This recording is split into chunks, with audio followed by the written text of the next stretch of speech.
3 test का test 5 complete हो चुका है। आशा है कि आप सभी को टेस्ट पसंद आया होगा। मेरे पास इसका सोल्यूशन है और चलिए इस सेशन में हम डिस्कस करेंगे कि भाई जो भी क्वेश्चंस आए थे उनका नेचर क्या था, जो टफ क्वेश्चन होंगे उनको मैं थोड़ा एक्सप्लेन भी करूंगा। चलिए सेशन को स्टार्ट करते हैं। सबसे पहला क्वेश्चन अगर जो हम देखें तो आया हुआ था कि किस साल में फर्स्ट फाइनेंशियल स्टेबिलिटी रिपोर्ट आई थी। ठीक है, तो इसका आंसर क्या होगा? इसका आंसर होगा बी। ठीक है, आंसर होगा 2010 में सबसे पहले फाइनेंशियल स्टेबिलिटी रिपोर्ट आई थी। ठीक है, और ये किसके द्वारा रिलीज की जाती है पता ही होगा आप सबको, IMF के द्वारा रिलीज किया जाता है। ठीक है, काफी पॉपुलर रिपोर्ट है। दूसरे क्वेश्चन की अगर हम बात करें तो जो नरसिम्हन कमेटी है जो कि फाइनेंशियल सेक्टर रिफॉर्म के लिए आई थी, उसने मेनली बैंकिंग के रिलेटेड भी कुछ बातें की थी। उसने किन चीजों को घटाने की बात की थी? SLR CRR, ठीक है, ये दोनों, या फिर PA जो प्रायोरिटी सेक्टर फाइनेंसिंग है उसकी, या SLR या financing to capital goods sector, इसके अलावा CAR या priority sector financing and financing to capital goods sector. तो गौर से देखोगे तो इसका आंसर क्या होगा? बी।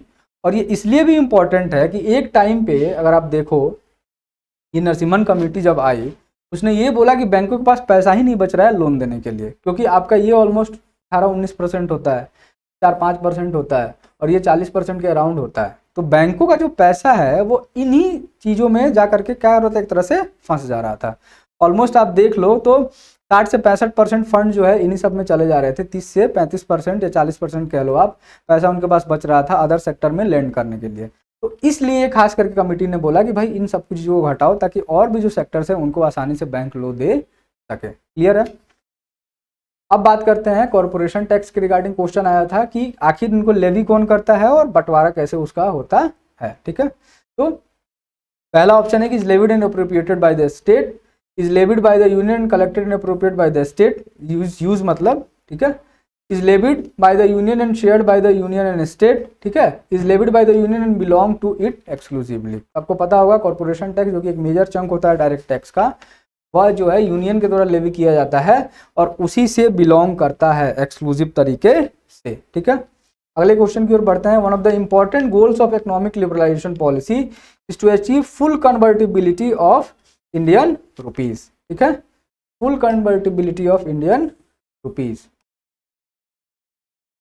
ठीक है, कन्वर्टिबिलिटी ऑफ इंडियन रुपीज की यहाँ पे बात हो रही है और ये लिबरलाइजेशन के बाद मेनली आया था। तो पूछ रहा है कि भाई ये ऐसा क्यों किया गया, इससे फायदा क्या होगा?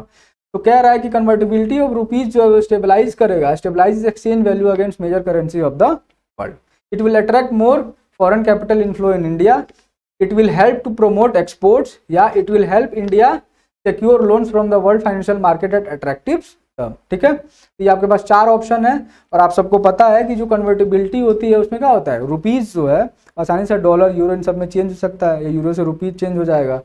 तो ऑफकोर्स इंडिया को ये मदद करेगा बाहर से लोन लेने के लिए। ठीक है, आई के तीनों ऑप्शन अप्रोप्रिएट। पांचवा क्या कह रहा है, redistribution of income in a country can be best brought about through. तो रीडिस्ट्रीब्यूशन ऑफ इनकम है कि भाई ये एक पुअर क्लास है, ये एक रिच क्लास है, इसके बीच का जो इनकम है इसको रीडिस्ट्रीब्यूट करना है। ठीक है, इसके पास ऑफकोर्स ज़्यादा पैसा है तो इसके पास कैसे चला जाए पुअर के पास। तो रीडिस्ट्रीब्यूशन ऑफ इनकम की अगर बात की जाए तो इनमें से कौन सा तरीका जो है बेस्ट तरीके से रीडिस्ट्रीब्यूशन कर सकता है? सबसे पहले प्रोग्रेसिव टैक्सेशन हो, उसके साथ प्रोग्रेसिव एक्सपेंडिचर हो, प्रोग्रेसिव टैक्सेशन हो उसके साथ से रिग्रेसिव एक्सपेंडिचर हो, प्रोग्रेसिव टैक्सेशन हो उसके साथ से क्या हो, रिग्रेसिव टैक्सेशन हो उसके साथ रिग्रेसिव एक्सपेंडिचर हो, और चौथा कह रहा है कि रिग्रेसिव टैक्सेशन जो है वो कंबाइन करेगा प्रोग्रेसिव एक्सपेंडिचर से। तो सबसे पहले अगर आप देखोगे तो प्रोग्रेसिव टैक्सेशन क्या होता है कि जैसे जैसे इनकम बढ़ती है वैसे वैसे टैक्स का क्या होता है, रेट बढ़ते जाता है। आपको पता है 5 से 30% के अराउंड हमारा स्लैब बना हुआ है और वो जैसे जैसे इनकम बढ़ता है उस आधार पर डिसाइड होता है। तो पहली बात तो ये हुआ कि अमीर जितने आप बनोगे उतना ही आपको टैक्स देना पड़ेगा, ये प्रोग्रेसिव टैक्सेशन है। अच्छा, आप पूछोगे रिग्रेसिव क्या है, तो जो गरीब है या अमीर है वो सेम टैक्स दे रहा है। जैसे चिप्स का पैकेट आप ले लो, चिप्स पे सबको ही सेम टैक्स दे रहा है, हम भी उतना ही दे रहे हैं और अंबानी साहब भी उतना ही दे रहे हैं, है ना। तो वो क्या हुआ, रिग्रेसिव टैक्सेशन हुआ। अब बात की जाए कि भाई रिग्रेसिव एक्सपेंडिचर क्या हुआ, तो रिग्रेसिव एक्सपेंडिचर का मतलब ये है कि जैसे जैसे आप रिच होते जाओगे आप पे गवर्नमेंट पैसे कम खर्च करेगी। साफ तौर पे इसका मतलब ये है कि यहाँ पे पब्लिक वेलफेयर पॉलिसीज की बात की जा रही है, जिससे हमारा जो टारगेट ऑडियंस अपना क्या होता है, पुअर क्लास होता है। उज्ज्वला सेक्शन में जो भी पुअर क्लास थे उनको हमने सिलेंडर बांटे, अमीर लोगों को हमने सिलेंडर नहीं बांटे। तो अगर रीडिस्ट्रीब्यूशन करना है तो आप सबको ऑप्शन पता चल गया होगा कि भाई प्रोग्रेसिव टैक्सेशन कंबाइन करेगा किससे, रिग्रेसिव एक्सपेंडिचर से। क्लियर है, तो ये आपका सही आंसर होगा। अगले क्वेश्चन की ओर बढ़ते हैं। अगला क्वेश्चन एचडीआई इंडेक्स के रिगार्डिंग है, ह्यूमन डेवलपमेंट इंडेक्स, काफी चर्चा हो रही थी, इंडिया की रैंकिंग थोड़ी कम हुई थी, ठीक है। तो आपका क्वेश्चन क्या कह रहा है कि ह्यूमन डेवलपमेंट इंडेक्स जो है वह किसको कंप्राइज करता है, लिटरेसी रेट इसने बोला है खुद ही, लाइफ एक्सपेक्टेंसी एट बर्थ, इसके अलावा कौन सा जो है ऑप्शन आपका सही है। तो छठा ऑप्शन अगर आप देखोगे तो ये किसकी बात करता है, ये बात करता है और नेशनल इनकम पर हेड इन यूएस डॉलर, ठीक है। और अगर आप गौर से देखोगे तो ये क्वेश्चन हम लोग ने इसने डाला है कि थोड़ी बहुत रैंकिंग इंडिया की इधर गिरी। अगला क्वेश्चन क्या कह रहा है कि in India inflation is targeted by monetary policy with the help of, ठीक है। जो मॉनेटरी पॉलिसी अपनी आती है उसमें इन्फ्लेशन को टारगेट किसके थ्रू किया जाता है, किस इंडेक्स के थ्रू, इसकी बात पूछी गई है। तो इसका आंसर है कंज्यूमर प्राइस इंडेक्स कंबाइंड, ठीक है। अगली बात करते हैं, नेशनल इनकम जो है आखिर क्या होता है, ये आपसे साफ तौर पे पूछा गया है। तो कह रहा है कि net national product at market price, ठीक है, net national product at factor cost, net domestic product at market price, या net domestic product at factor cost. तो सबसे पहले फैक्टर कॉस्ट और मार्केट प्राइस समझ लो, फिर ये आसान हो जाएगा। देखो मार्केट प्राइस का मतलब ये है कि कोई प्रोडक्ट जब मार्केट में आता है वो कितने पे बिक रहा है। एक चिप्स का पैकेट आप खरीदते हो लेस का, वो 5 रुपए में मिल रहा है, तो उस पर कुछ टैक्स इंक्लूडेड है और वो मार्केट प्राइस उसकी कहलाएगी। यानी कि वो जब फैक्ट्री से निकला और मार्केट में आया तो उस पर जो टैक्स लगा वो भी उसमें इंक्लूडेड है।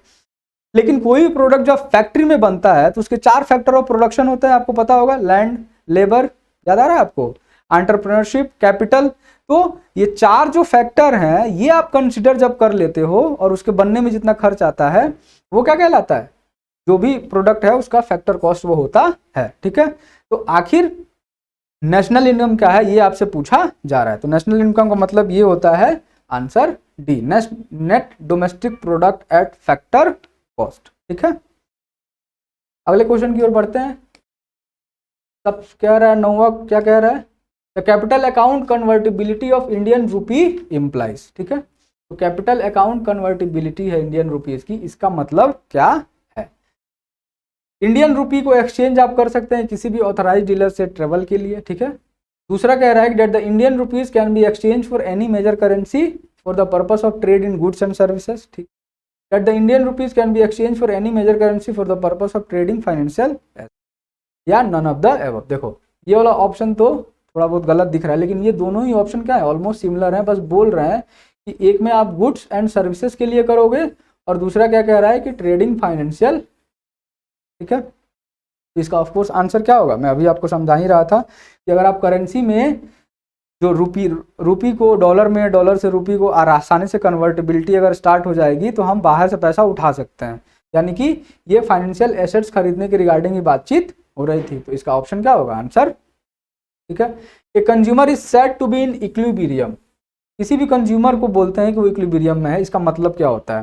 पहला option, he is able to fulfil his needs with a given level of income, he is able to live in full comfort with given level of income, he can fulfill his needs without consumption of certain items, he is able to locate new sources of income। Clear है। तो ये 4 आपके पास option दिए हुए हैं और पूछ रहा है कि भाई इक्विलिब्रियम में है कोई कंज्यूमर, इसका मतलब क्या है। तो इक्विलिब्रियम का मतलब सीधे सीधे ये होता है कि आपका एक स्पेसिफिक इनकम हो गया, उसके बाद इनकम आपका बढ़ेगा, कोई फर्क नहीं पड़ता है, आपकी डिमांड बढ़ेगी, कोई फर्क नहीं पड़ता है, इसलिए आपका आंसर क्या है, ठीक है। एक गिवन लेवल ऑफ इनकम के बाद अगर कुछ भी फ्लक्चुएट हो रहा है तो आपको कोई भी असर नहीं आएगा, ठीक है। अगला क्वेश्चन है, the supply side economics less greater emphasis on the point of view of, ठीक है। ये जो सप्लाई साइड इकोनॉमिक्स है वह ज्यादा एम्फेसिस करता है किस पे, ठीक है। 2 प्रकार की इकोनॉमी होती है आपको पता है, ठीक है। एक होता है सप्लाई, एक होता है डिमांड। इसको मेनली कौन कंट्रोल करता है, डिमांड वाले को कंज्यूमर इसमें राजा होता है, जैसे जैसे करेगा वैसे वैसे डिमांड बढ़ेगी। लेकिन इसको कंट्रोल कौन करता है, प्रोड्यूसर, ठीक है। ये कॉस्ट ऑफ प्रोडक्शन वगैरह सबको मैनिपुलेट कर सकता है। तो ये सिंपल सा क्वेश्चन आपसे पूछा है कि जो सप्लाई साइड है उसका एम्फेसिस किस पे होता है, तो आंसर होगा ये प्रोड्यूसर, ठीक है।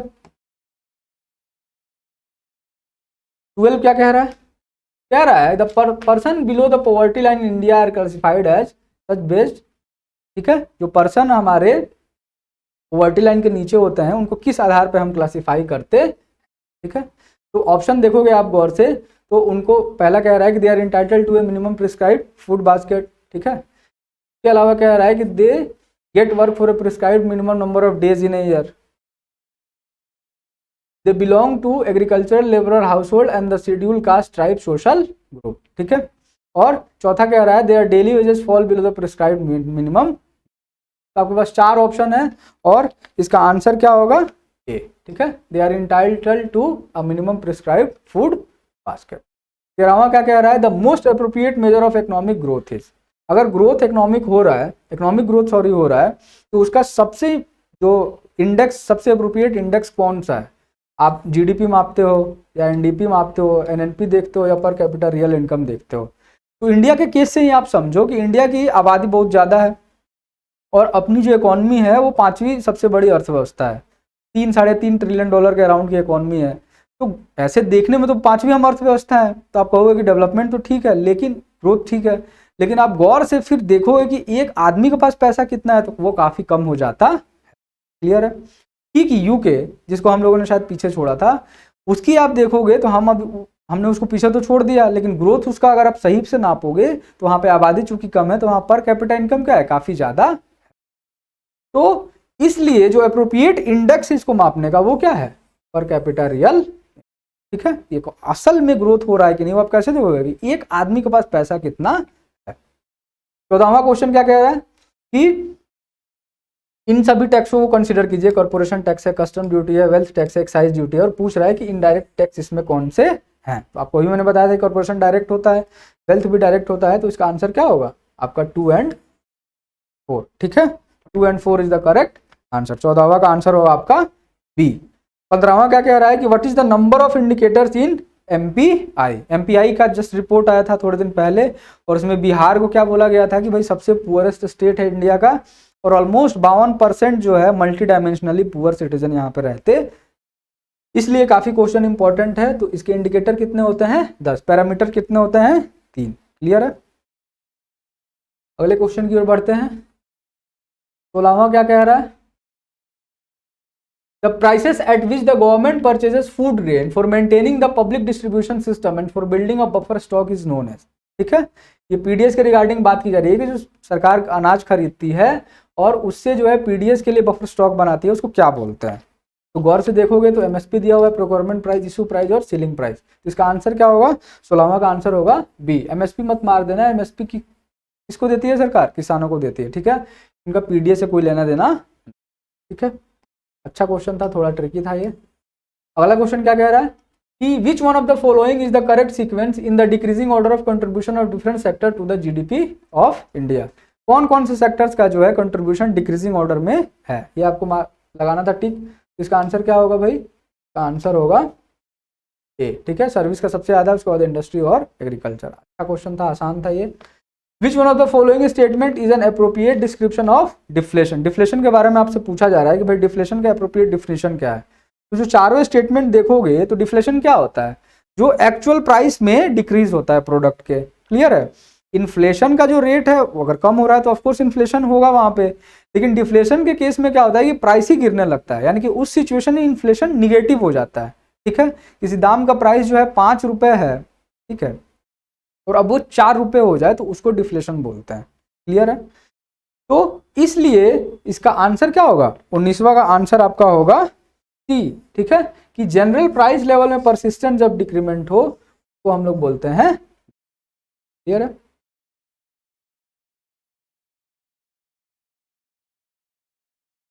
बीस नंबर क्या कह रहा है कि which of the following are treated as artificial currency. इनमें से कौन सी जो है, 4 ऑप्शन है आपके पास, कौन सी आर्टिफिशियल करेंसी के रूप में मानी जाती है। एडीआर है, सब डिपोजिटरी रिसीप्ट्स हैं, ADR global depository, American depository receipt किस लिए यूज होता है कि भाई जो भी इन्वेस्टर है वो अपना फाइनेंशियल एसेट खरीदते हैं, ठीक है। लेकिन जो एसडीआर है आपको याद आ रहा होगा, ये आईएमएफ में आता है और ये एक तरह से आर्टिफिशियल करेंसी के रूप में माना जाता है, ठीक है। तो इसका करेक्ट आंसर क्या होगा, 20वां करेक्ट आंसर है सी। क्लियर है। कह रहा है कि रिजर्व बैंक ऑफ इंडिया जो है जब सीआरआर को बढ़ाने की बात करती है तो इसका आखिर मतलब क्या है? आपको पता है कि CRR, SLR ये सारे रिजर्व जो है बैंकों को अपने पास रखने होते हैं और वो लोन उस अमाउंट का नहीं दे सकती है। मान लो कि बैंक के पास 100 रुपया है और सरकार ने बोल दिया कि तुमको 4 रुपया अपने पास CRR के रूप में रखना है, तो ये 4 रुपया वो लोन में नहीं दे सकती है। तो एक तरह से उसका क्या हुआ कि जो लेंडिंग कैपेसिटी वो कम हो गया, ठीक है। तो अगर आप ऑप्शन को ध्यान से देखोगे तो इसका आंसर क्या होगा? The commercial bank will have less money to lend. Clear है? क्योंकि 4 रुपया तो फंस गया ना एक तरह से CRR के रूप में, तो इसलिए 21वां का आंसर क्या होगा? ठीक है, आप चारों ऑप्शन में से अप्रोप्रिएट आंसर। 22वां क्या कह रहा है? इन the context of governance consider the following. Governance की अगर बात की जाए तो इन 4 ऑप्शंस को आप देखिए। सबसे पहले इनकरेजिंग FDI, ठीक है, FDI को बढ़ाओ, प्राइवेटाइजेशन करो एजुकेशनल इंस्टीट्यूशन का, डाउन साइजिंग करो ब्यूरोक्रेसी का, या सेल या ऑफलोडिंग करो PSUs का। क्लियर है? तो इन चारों को जब आप करोगे तो पूछ रहा है कि किससे जो है फिस्कल डेफिसिट कंट्रोल होगा। क्या होता है फिस्कल डेफिसिट? कि सरकार जो है हमेशा जो बजट बनाती है उसमें मान लो सरकार ने बजट बनाया 100 रुपए का और उस साल जो बजट बनाने के बाद खर्चा कितना हो गया? 105 रुपए का। तो जो डेफिसिट है, सरकार के पास कमी पड़ गई ना पैसे की, 5 रुपए की, तो वही क्या कहलाता है भाई? Fiscal deficit. ठीक है, अभी फिस्कल डेफिसिट को कंट्रोल करने के लिए क्या करेगी गवर्नमेंट? तो FDI को इनकरेज करने से तो फिस्कल डेफिसिट मुझे नहीं लग रहा है खत्म हो, बाहर से पैसा वो आ रहा है, ठीक है। लेकिन अगर वो प्राइवेटाइज करेगी, ठीक है, प्राइवेटाइजेशन करेगी, डाउन साइजिंग ब्यूरोक्रेसी से खर्च कम होगा, ठीक है। इसके अलावा जो शेयर है PSUs का वो बेचेगी तो सरकार के पास पैसा आएगा। तो इन सभी चीजों से क्या होगा? पैसा गवर्नमेंट के पास आएगा, तो ऑफकोर्स फिस्कल डेफिसिट उससे कम होगा, ठीक है। तो इसलिए 22वां का आपका आंसर क्या होगा? 2, 3 और, ठीक है। इस चीज से गवर्नमेंट के पास कोई पैसा नहीं आ रहा है, ध्यान देना, ठीक है। इस चीज से प्राइवेट सेक्टर में इन्वेस्टमेंट हो रहा है, तो इसलिए ये फिस्कल डेफिसिट पे ज्यादा असर नहीं डालेगा। अगला क्या कह रहा है? अगला क्वेश्चन आप गौर से देखो 23वां, तो कह रहा है कि इंडिया जो है उसको डेमोग्राफिक डिविडेंड बोलते हैं, ठीक है। इसके पास डेमोग्राफिक अभी डिविडेंड है, एक ऐसी कंट्री है जिसके पास डेमोग्राफिक डिविडेंड है। तो आखिर ऐसा क्यों बोलते हैं? ठीक है, इसके पास एक एज ग्रुप है 15 से 40 साल, 15 जो छोटे लोग हैं उनका एज ग्रुप ज़्यादा है। इसके अलावा कह रहा है दूसरा कि 15 से 64 के बीच के लोग ज़्यादा हैं, या 65 से ऊपर के ज़्यादा के लोग हैं, या हाई टोटल पॉपुलेशन ही है। तो सिंपल सी बात है, डेमोग्राफिक डिविडेंड का अगर आप डिफिनीशन ही देखोगे तो क्या होता है? 15 से ऑलमोस्ट 64 साल। ये जो एज ग्रुप है ये क्या करता है? वर्किंग क्लास होता है, इसकी डिपेंडेंसी जो है बाकी लोगों पे मुकाबले कम होती है। चिल्ड्रन डिपेंडेंट है, बूढ़े डिपेंडेंट है अपने लाइवलीहुड के लिए, लेकिन ये एज सबसे ज़्यादा क्या करता है? कमा सकता है, पैसे बचा सकता है, इकोनॉमी में कंट्रीब्यूट कर सकता है, और इसलिए इसको बोलते हैं कि इस डेमोग्राफी से हमें फायदा मिल रहा है, इसीलिए इसका नाम क्या है? डेमोग्राफिक डिविडेंड, ठीक है। तो इसलिए इसका आंसर क्या होगा भाई? 23वां का बी। क्लियर है? 24वें क्वेश्चन की बात करते हैं कि what is approximately share of India in the global agricultural trade. काफी अच्छा क्वेश्चन है, बीपीएससी हमेशा ऐसे फैक्चुअल क्वेश्चंस पूछते रहता है। तो इसका आपका आंसर क्या होगा? 2.5, ठीक है। इसमें कुछ बताने की जरूरत नहीं है, आप बस ये याद रखो ग्लोबल एग्रीकल्चरल ट्रेड में इंडिया जो है 2.5% शेयर रखता है। अगला क्वेश्चन क्या कह रहा है कि all revenue received by the union government by way of taxes and other receipt for the conduct of government business are credited to the, ठीक है। जितना ही पैसा सरकार के पास आता है वो आखिर कहाँ जाता है? आसान क्वेश्चन है ये। देखो सबसे पहले contingency fund of India, public account, ठीक है, कंसोलिडेटेड या डिपॉजिट एंड एडवांस फंड। आसान सा क्वेश्चन है, सब CFI में जाता है, कंसोलिडेटेड फंड ऑफ इंडिया में जाता। क्लियर है? अगला कह रहा है कि जो रैपिड इंक्रीज या रेट ऑफ इन्फ्लेशन में वह बेस इफेक्ट, कभी कभी बोला जाता है कि उसके पीछे बेस इफेक्ट का हाथ है, ठीक है। तो आखिर ये बेस इफेक्ट क्या होता है? तो बेस इफेक्ट आप ऐसे समझो कि कोई भी क्वांटिटी है उसका आप अगर देख रहे हो कि इन्फ्लेशन उस पर आया कि नहीं, प्रभाव कितना पड़ा, तो उसका आप कोई बेस प्राइस तो फिक्स करोगे। जैसे मान लो कि आप मैंगो ही है, मैंगो जो है 2022 में कितने रेट का था और अभी कितने रेट का बिक रहा है, वो आप देखोगे तभी तो डिसाइड कर पाओगे कि आखिर वो महंगा हुआ है कि सस्ता हुआ है। तो जो बेस प्राइस हम डिसाइड करते हैं कोई ईयर फिक्स करके, वही उसका क्या होता है? बेस ईयर कहलाता है। और उसके बेसिस पे जो हम इन्फ्लेशन करते हैं कभी कभी कैलकुलेट, तो वो कभी कभी बेस प्राइस जो है कम होता है, ठीक है।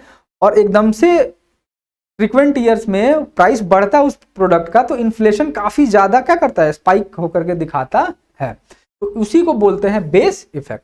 बेस इफेक्ट का मतलब ये है कि जो बेस ईयर में आपने प्रोडक्ट का दाम तय किया, ठीक है, और फ्रीक्वेंट ईयर में अगर प्रोडक्ट का दाम थोड़ा बहुत शूट किया तो इन्फ्लेशन काफी हाई आता है। क्लियर है? तो इसलिए इसको बोलते हैं कि इन्फ्लेशन काफी ज्यादा हो गया। ठीक है, तो अगर आप गौर से फिर ऑप्शन को पढ़ोगे तो 26वां का ऑप्शन क्या होगा? आंसर सी, कि it is the impact of price level of previous year on the calculation of inflation rate. Clear है? अगले क्वेश्चन की तरफ बढ़ते हैं।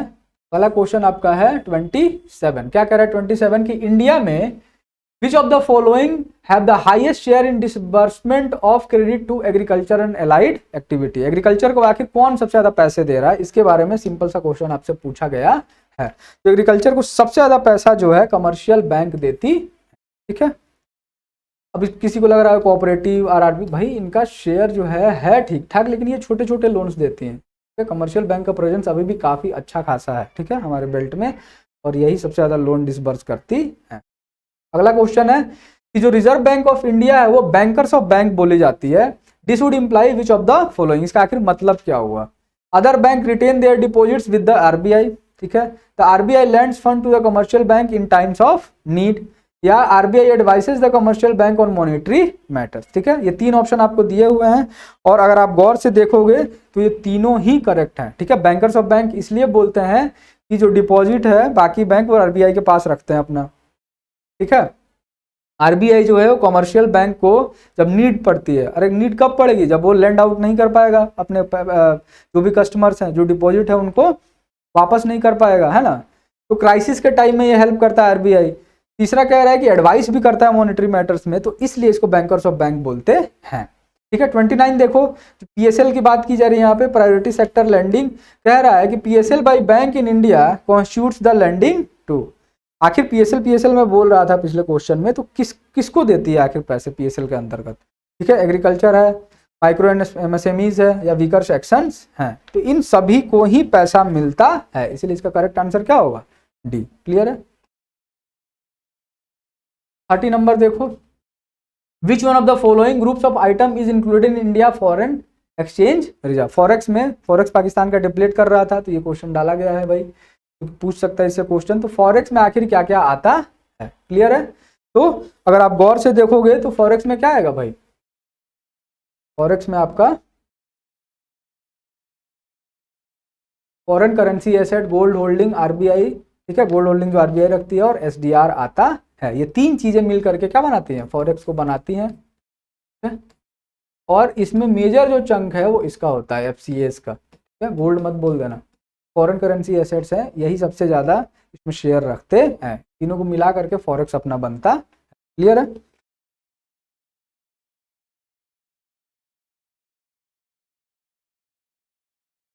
अगला क्वेश्चन है आपका, कह रहा है कि जो national income of a country for a given period is equal to the. ठीक है, नेशनल इनकम जो है इसका मतलब क्या है? Total value of goods and services produce by the nationalist, nationals, sum of total consumption and investment expenditure, sum of personal income of all individuals, या money value of all final goods and services produce. ठीक है, तो पूछा है कि भाई national income का आखिर मतलब क्या हुआ? ठीक है, तो इसका आंसर आपका क्या होगा? सिंपल सा, कि भाई जितना भी फाइनल गुड्स एंड सर्विसेज जो है वो प्रोड्यूस हुआ वो कहलाता है। ठीक है, 31वां क्या है?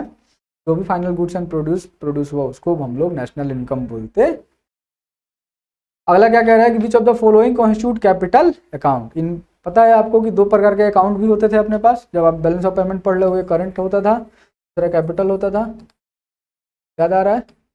तो करंट जो है, करंट अकाउंट और कैपिटल अकाउंट की अगर बात की जाए तो कैपिटल अकाउंट में क्या आता है? Foreign loan, foreign FDI, private remittance या पोर्टफोलियो इन्वेस्टमेंट।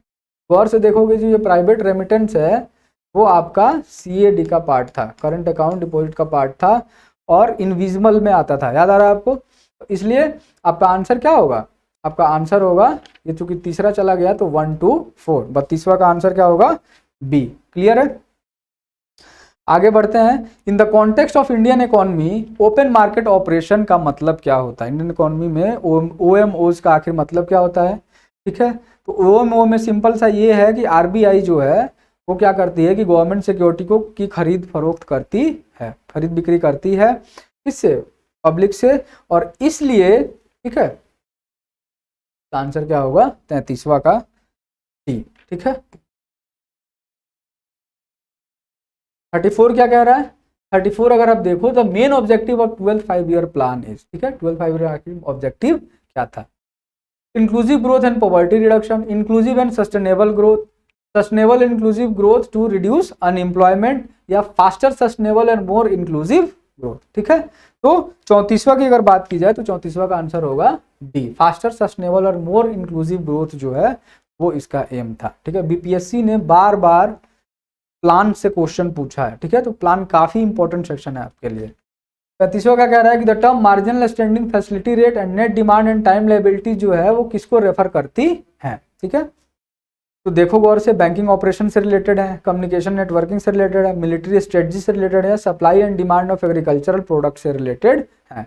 ऑफ कोर्स ये बैंकिंग से रिलेटेड है। ठीक है, दोनों ही टर्म एमएसएफ और आपका net demand and time liability जो है ये बैंकिंग ऑपरेशन से रिलेटेड।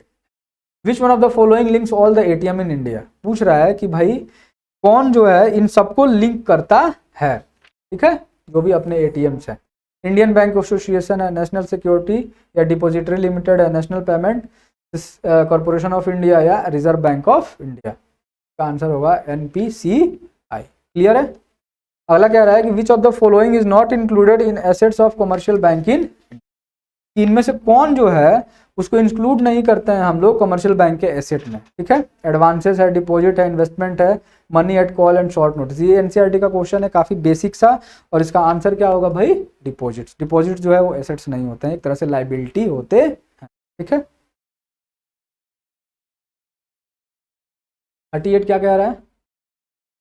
38 देखो, the chairman of public sector banks are selected by the, जो पब्लिक सेक्टर बैंक है उसके चेयरमैन कैसे मतलब कौन सेलेक्ट करता है? इन चारों जो ऑप्शंस दिए गए हैं। तो आपको पता होगा कि ये आया था bank bureau, bank board bureau, ये जो है जो भी पब्लिक सेक्टर बैंक है इनके चेयरमैन को सेलेक्ट करता है। तो 38वां का आंसर हो जाएगा ए।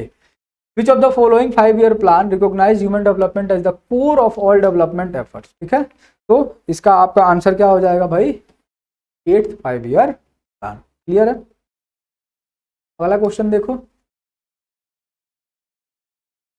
The largest source of financing the public sector outlay of 8th 5 year plan comes from? ठीक है, जो 8th 5 year आपका प्लान है उसका जो आउटले हमने तैयार किया था फाइनेंसिंग के लिए वो आखिर कहां से आता है? क्लियर है? तो इसका आपका आंसर होगा deficit financing. 8th 5 year plan था और उसका पैसा जो मेनली आ रहा था वो हम क्या कर रहे थे? कर्ज लेकर के अब भर रहे थे। तो इसीलिए इसका आंसर क्या होगा? 40वां का D. Which programme comes under the ministry of commerce and industry? इनमें से कौन से प्रोग्राम जो है मिनिस्ट्री ऑफ कॉमर्स और इंडस्ट्री से जुड़े हुए हैं भाई? ओडीओपी है आपका, प्रारंभ है, ठीक है, merchandise export from India scheme, MEIS है ना, या इनमें से सभी? तो आपको ऑप्शन देख करके लग ही रहा होगा कि इनमें से सभी जो है वो मिनिस्ट्री के अंतर्गत आते हैं, कॉमर्स और इंडस्ट्री। 42वां क्या कह रहा है कि इनमें से डीजी यात्रा के बारे में बात की जा रही है। डीजी यात्रा जो स्कीम आई हुई थी इसका मकसद आखिर क्या है? ठीक है, तो it aims to achieve seamless and contactless processing of passengers at airport. ठीक है, a person who needs to avail the facility of Digi Yatra needs to be frequent flyer and registered with the ministry of civil aviation. It will help in automatically processing of passengers data at various check points at the airport. तो ये तो सही है भाई, इसी के लिए लाया ही गया है, ये भी सही लग रहा है, लेकिन ये आपका गलत है। इसमें एक ID इशू की जाती है, इसलिए आपका आंसर क्या होगा भाई? ऑप्शन 1 और 3। 42वां का क्या होगा आपका? Option B. इकोनॉमिक सर्वे जो है वो आखिर पब्लिश किया जाता है किसके द्वारा? ठीक है, हर साल आता है, तो ये आपका पब्लिश किया जाता है मिनिस्ट्री ऑफ फाइनेंस। ठीक है, अगला क्या कह रहा है कि which is the highest imported vegetable oil of India? इनमें से कौन सी जो है सबसे ज़्यादा, क्योंकि वेजिटेबल ऑयल सभी हैं, लेकिन इनमें से कौन सी सबसे ज़्यादा इंपोर्ट की जाती है? तो भाई पाम ऑयल। पता होगा आपको कहाँ से आता है? मलेशिया और इंडोनेशिया से। ठीक है, तो पाम ऑयल जो है वो आपका सबसे ज़्यादा इंपोर्ट किया जाता है। 45वां कह रहा है कि स्टेटमेंट दिया हुआ है, still into the vast million of workers main and women who actually do the job sense of partnership end of cooperative performance. ये किसके बारे में आखिर बात की जा रही है? तो देखोगे तो भाई ये तो नहीं है, ये थोड़ा बहुत लग रहा है, ये थोड़ा बहुत लग रहा है, ये भी नहीं लग रहा है, लेकिन अगर आप देखोगे एक टर्म है इसमें कोऑपरेटिव गवर्नमेंट्स और पार्टनरशिप, ये कम्युनिटी डेवलपमेंट का क्या होता है, कैरेक्टरिस्टिक्स होता है। क्लियर है? तो इसीलिए इसका आंसर क्या होगा। इसके बाद से आते हैं भाई 46 पे, economic liberalization in India started with, कि भाई इकोनॉमिक लिबरलाइजेशन जो है वो कैसे स्टार्ट हुआ। तो अगर आप गौर से देखोगे तो जैसे ही हमने ऑप्शन आप गौर से पढ़ो तो इंडस्ट्रियल लाइसेंसिंग को क्या किया, चेंज किया, तो अपना इकोनॉमिक लिबरलाइजेशन जो है वो स्टार्ट हुआ। बाकी के देखोगे कन्वर्टिबिलिटी ऑफ इंडिया, सब बात के क्या है, रिफॉर्म्स हैं। ठीक है, तो आंसर होगा 46 का। ठीक है,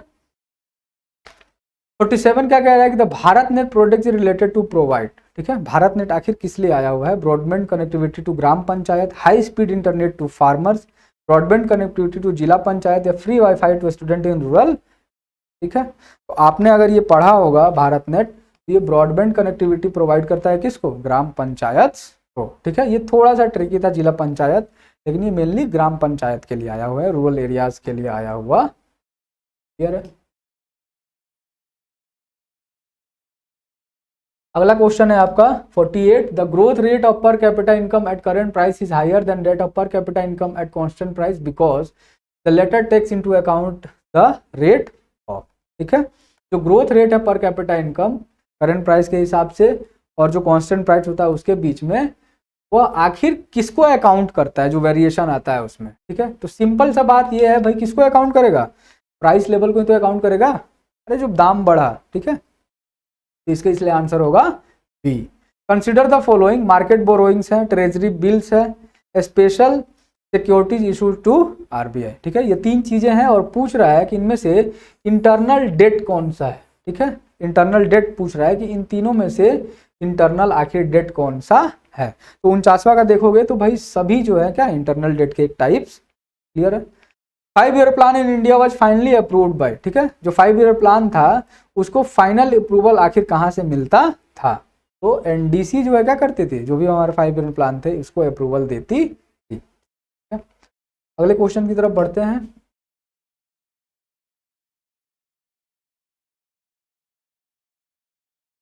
A country is said to be in debt trap if, कोई भी कंट्री जो है डेट ट्रैप में बोली जाती है तब, जैसे अभी कौन फंसा हुआ है भाई, पाकिस्तान। ठीक है, तो आपके पास ऑप्शन पूछ रहा है कि it has to borrow to make interest payment on outstanding loan. ठीक है, जो कर्ज लिया है उसका ब्याज चुकाने के लिए।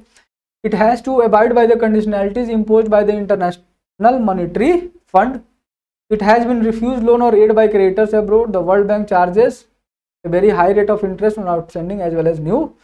ठीक है, तो इक्यावनों का आपका आंसर क्या होगा। क्लियर है, इक्यावनों का आंसर आपका होगा कि भाई उसको अपना इंटरेस्ट पेमेंट लेने के लिए जो एग्जिस्टिंग है उस पर क्या करना पड़ रहा है, बोरो करना पड़ रहा है। जो लोन पेमेंट करने के लिए बोरो आप करते हो उसको बोलते हैं डेट ट्रैप। ठीक है, 52 क्या कह रहा है कि which of the following is the correct statement. ठीक है, इनमें से कौन सा करेक्ट स्टेटमेंट है। सर्विस टैक्स जो है क्या है, सर्विस टैक्स के रिगार्डिंग पूछ रहा है भाई। Direct tax levied by the central government, indirect tax levied by the central government. एक डायरेक्ट टैक्स है जो कि स्टेट गवर्नमेंट लगाती है, इनडायरेक्ट टैक्स स्टेट गवर्नमेंट लगाती है। तो 52 का आपका आंसर होगा कि इनडायरेक्ट टैक्स है ऑफ कोर्स, जो कि सेंट्रल गवर्नमेंट लगाती है। भारत सीरीज रजिस्ट्रेशन मार्क जो है वो किसके अंदर आखिर आता है, काफी अच्छा क्वेश्चन है ये, BH मार्क, और इसका आपका आंसर होगा मिनिस्ट्री ऑफ रोड ट्रांसपोर्टेशन। ठीक है, BH सीरीज की गाड़ियां आ रही हैं, आपको पता होगा ये। Which one of the following is not included in country's wealth? इनमें से कौन सा जो है कंट्री वेल्थ में नहीं आता है। मनी सप्लाई क्या होगा, ये बाकी तीनों जो है क्या आते हैं, कंट्री के वेल्थ होते हैं, लेकिन मनी सप्लाई जो है कंट्री का वेल्थ नहीं होता है। ठीक है, पहले क्वेश्चन की तरफ बढ़ते हैं। 55 को देखो, in the context of independent India's economy which one of the following was the earliest event to take place. इनमें से ये चार जो दिए गए हैं इनमें से कौन सा सबसे पहले हुआ था। तो नेशनलाइजेशन ऑफ इंश्योरेंस कंपनी कब हुआ था भाई, 1955-56 के अराउंड हुआ था। Nationalisation of state bank of India ये 1955 में हुआ था। ये जो है 1949 में हुआ था, enactment of banking regulation act. और 5 ईयर प्लान आपको पता ही है 1951 का कहानी है। तो भाई 55वां का क्या हो जाएगा आंसर सी। क्लियर है। Who is the father of modern economics, पता ही है आपको, आसान सा क्वेश्चन था लेकिन पूछा गया था कि भाई थोड़ा बहुत आप इकोनॉमिक फिलोसफी के रिगार्डिंग भी क्वेश्चन देखते रहो। Adam Smith. Who am the following is the founder of world economic forum. World economic forum के आखिर फाउंडर कौन से हैं, तो काफी फेमस पर्सनालिटी हैं ये, क्लॉस श्वाब। ठीक है, काफी सारी रिपोर्ट निकालती है वर्ल्ड इकोनॉमिक फोरम, ढेर सारे पैरामीटर्स को चेक करती है। ठीक है, काफी बड़ा योगदान है उसका human development. Who of the following shall cause every recommendation made by the finance commission to be laid before each house of parliament. कौन जो है फाइनेंस कमीशन की रिपोर्ट को आखिर ले करता है, आसान सा क्वेश्चन है ये, प्रेसिडेंट करता है। Which one of the following is responsible for the preparation and presentation of union budget to the parliament. इनमें कौन सा जो है बजट आखिर बनाता है, सिंपल सा क्वेश्चन है, आपको पता होगा, डी है। ठीक है, department of economic affairs. Consider the following action by the government. इनमें से देखो भाई कि गवर्नमेंट क्या कर रही है, cutting the tax rate, increasing the government expending, या abolishing the subsidies in the context of economic recession. और फिर पूछ रहा है कि फिस्कल स्टिमुलस पैकेज के लिए कौन सा यूज किया जाता है। तो गौर से देखो, ये दोनों, कभी फिस्कल स्टिमुलस देखे तो इन दोनों को याद रखो, एक तो या तो टैक्स कम करेगी या क्या करेगी, अपनी खर्चे को बढ़ाएगी गवर्नमेंट। सिंपल सा बात है फिस्कल स्टिमुलस में कि लोगों के पास पैसा हाथ में जाए। ठीक है, तो टैक्स कम कर दो, आपको पैसा कम देगा, गवर्नमेंट को पैसा कम देगा, उसका हाथ में ज्यादा रहेगा। दूसरा, आप उसको पैसे दे दो, है ना। तो इस तरीके से क्या हो सकता है, फिस्कल स्टिमुलस हो सकता है। तो आपका आंसर होगा क्या, 1 और 2। ठीक है, सब्सिडी वगैरह की बातचीत इसमें नहीं होती है। अगला क्वेश्चन देखते हैं, 61। India became the member of WTO in the year. किस साल में जो है WTO का मेंबर बना, तो भाई इंडिया जो है मेंबर बना 1995 में। आपको पता होगा WTO जो है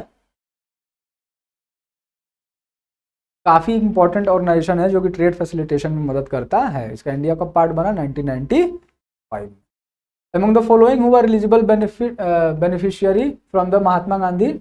भाई नरेगा की बात हो रही है कि भाई इनमें कौन से जो है बेनिफिशियरी होते हैं, तो इसका आंसर होगा adult members of any house hold. बाकी का ऑप्शंस गलत है, कोई भी एडल्ट मेंबर है house hold, rural house hold में, वो क्या हो सकते हैं, मेंबर के हो सकते हैं, उनको रोजगार मिल सकता है। ठीक है, economic growth is usually coupled with. अगर इकोनॉमिक ग्रोथ हो रहा है तो उसके साथ और क्या आता है, ठीक है, डिफ्लेशन आएगा, इन्फ्लेशन आएगा, स्टैगफ्लेशन आएगा या हाइपर इन्फ्लेशन आएगा। फ्लिप कर्व आपको याद आ रहा है, ठीक है, फ्लिप कर्व क्या कहता है कि अगर जो है इकोनॉमिक ग्रोथ होगा तो इन्फ्लेशन आएगा। ठीक है, 64 जो है, अगर आप देखोगे क्वेश्चन तो क्या कह रहा है कि कितनी कंट्री जो है वर्ल्ड बैंक की आखिर मेंबर। ठीक है, तो अभी के टाइम में वर्ल्ड बैंक में 189 कंट्रीज। 64 का आपका क्या हो जाएगा आंसर, 189। क्लियर है। 65 की बात करते हैं भाई कि both FDI and FII are related to investment in a country. ठीक है, दोनों इन्वेस्टमेंट के लिए है। Which one of the following statement best represent an important difference between the two. इन दोनों में से आखिर कौन सा जो है इनके बीच का असल डिफरेंस बताता है। ठीक है, तो गौर से सिंपल सा बात ये समझो कि जो FII है, ठीक है, उसको बोलते हैं हम लोग हॉट मनी। वो इन्वेस्टर्स जो है किसी भी कंपनी में डालते हैं और जैसे ही लगता है उस कंट्री में थोड़ी बहुत भी इनस्टेबिलिटी, वो पैसा खींच के वापस ले लेते हैं। लेकिन FDI में जनरली क्या होता है कि आप जो है प्रॉपर इंफ्रास्ट्रक्चर तैयार करवाते हो, इन्वेस्टमेंट में बस पैसा ही नहीं डालते हो, इंफ्रास्ट्रक्चर तैयार करवाते हो, सब चीज़ें लाते हो एक कंट्री में। ठीक है, तो ऑप्शन अगर आप गौर से देखोगे, अच्छा FDI का अगर एग्जांपल की हम बात करें तो होंडा एक परफेक्ट एग्जांपल है, हीरो होंडा आपको याद होगा, है ना, इनका कोलैब हुआ था, या मारुति सुजुकी एक परफेक्ट एग्जांपल है। सुजुकी आई यहाँ पे सभी चीज़ें एक तरह से फैक्ट्री सेटअप करा, टेक्नोलॉजी ट्रांसफ़र किया, तो ये सभी FDI के एग्जाम्पल है। FII में बस पैसा लगाओ, जैसे ही कुछ ऊपर नीचे हुआ आप पैसा वापस खींच लो। तो ऑप्शन को देखते हैं कि FII helps bring better management skill and technology और FDI ओनली ब्रिंग्स कैपिटल। ठीक है, ये तो ऐसे ही आपको लग गया होगा, जैसे मैंने समझाया कि उल्टा लिखा हुआ है। ठीक है, तो अगर आप गौर से देखोगे इस ऑप्शन को तो ऑप्शन नंबर बी इसका करेक्ट आंसर होगा, क्योंकि FII जो है वह कैपिटल अवेलेबिलिटी को तो बढ़ाता है, लेकिन FDI जो है वो स्पेसिफिक सेक्टर्स को भी टारगेट करता है। ठीक है, 66 की बात की जाए, 66 में जो माइक्रो फाइनेंस है वो प्रोविजन है, provision of financial services to the people of low income. This includes both the consumer and self employed. जो सर्विसेज रेंडर की जाती हैं, दी जाती हैं माइक्रो फाइनेंस में, वो कौन कौन सी हैं, credit facility, saving facility, insurance facility या फंड ट्रांसफर फैसिलिटी। ठीक है, तो 66 का आपका आंसर होगा D, all of the above. जो डी है credit facility, saving facility, insurance facility और फंड ट्रांसफर, ये सभी माइक्रो फाइनेंस के अंदर आती हैं। माइक्रो फाइनेंस के तहत जो है ये सभी फैसिलिटी प्रोवाइड की जाती है। क्लियर है। 67th की अगर बात की जाए तो फाइनेंस कमीशन ऑफ इंडिया, ठीक है, इसके बारे में पूछा हुआ है क्वेश्चन कि इनमें से कौन सा करेक्ट है। ठीक है, तो पहले बोल रहा है कि यह इंकरेज करता है inflow of foreign capital for infrastructure development. ठीक है, दूसरा कह रहा है it facilitate the proper distribution of finances among the public sector undertaking. तीसरा कह रहा है it ensures transparency in financial administration, या इनमें से कोई भी नहीं। तो गौर से देखिएगा तो फाइनेंस कमीशन का मेन काम क्या होता है कि भाई स्टेट और सेंटर के बीच में पैसा कितना बटेगा। इनमें से ऐसी कुछ बातें इसमें दिख नहीं रही हैं, इसलिए 67 का कोई भी आंसर सही नहीं है। अगले क्वेश्चन की तरफ बढ़ते हैं। 68 क्या कह रहा है कि what is the difference between vote on account and interim budget. कह रहा है कि जो provision of vote on account है वो रेगुलर गवर्नमेंट के द्वारा यूज किया जाता है, जबकि इंटरिम बजट जो है वह केयर टेकर गवर्नमेंट यूज करती है। एकदम से उल्टा लिखा हुआ है, इसलिए क्या होगा, ये आपका गलत स्टेटमेंट। ठीक है, दूसरा कह रहा है कि जो वोट ऑन अकाउंट है वो डील करता है बस एक्सपेंडिचर ऑन गवर्नमेंट बजट, जबकि इंटरिम बजट जो है वो एक्सपेंडिचर और रिसीट दोनों को इंक्लूड करता है। एकदम सही है, इसलिए इसका आंसर क्या होगा, 68वां का बी। 69 क्या कह रहा है कि which of the following can aid in furthering the government objective of inclusive growth. Inclusive growth आखिर किससे होता है, प्रमोट तो सेल्फ हेल्प ग्रुप को आप प्रमोट करते हो, एमएसएमईज को प्रमोट करते हो, और इम्प्लीमेंटिंग एजुकेशन एक्ट। ठीक है, एजुकेशन एक्ट को आप इंप्लीमेंट करते हो। तो 69 का आपका आंसर होगा सभी। ठीक है, इंक्लूसिव ग्रोथ के लिए आपको ये सभी काम करने पड़ते। क्लियर होगा। 70 क्या कह रहा है कि which organization promotes the foreign trade. इनमें से जो ऑर्गेनाइजेशन लिखी हुई हैं इनमें से कौन से जो है वो फॉरेन ट्रेड को प्रमोट करता है। ठीक है, पहला है ईसीजीसी, एमएमटीसी, एसटीसी या all of the.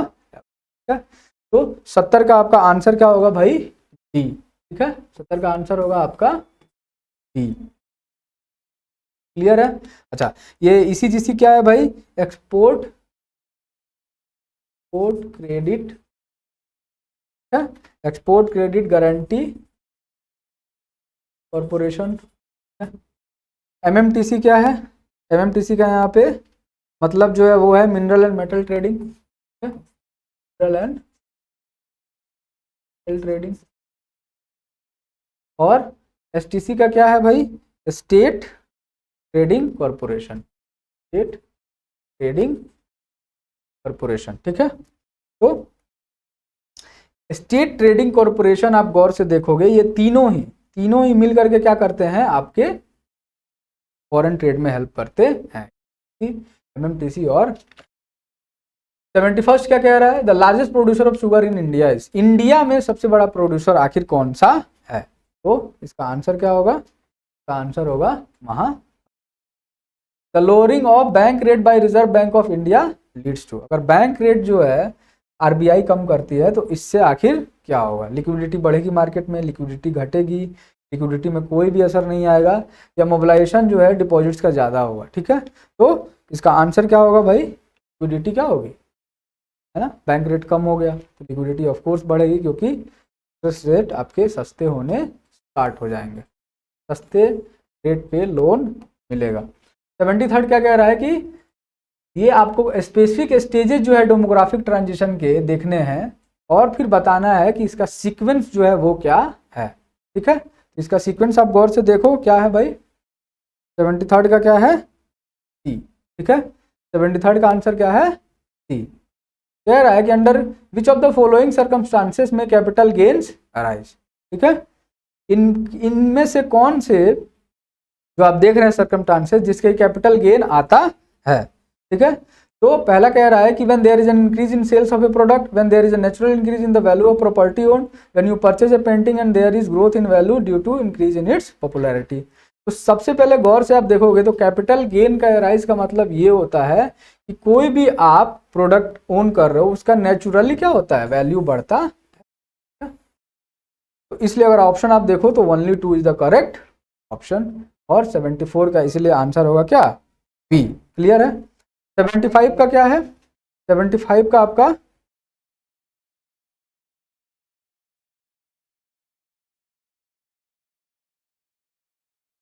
Which of the following measures would result in an increase in the money supply in the economy, ठीक है, इनमें से कौन सा जो है वह मनी सप्लाई को आखिर बढ़ा सकता है, ठीक है।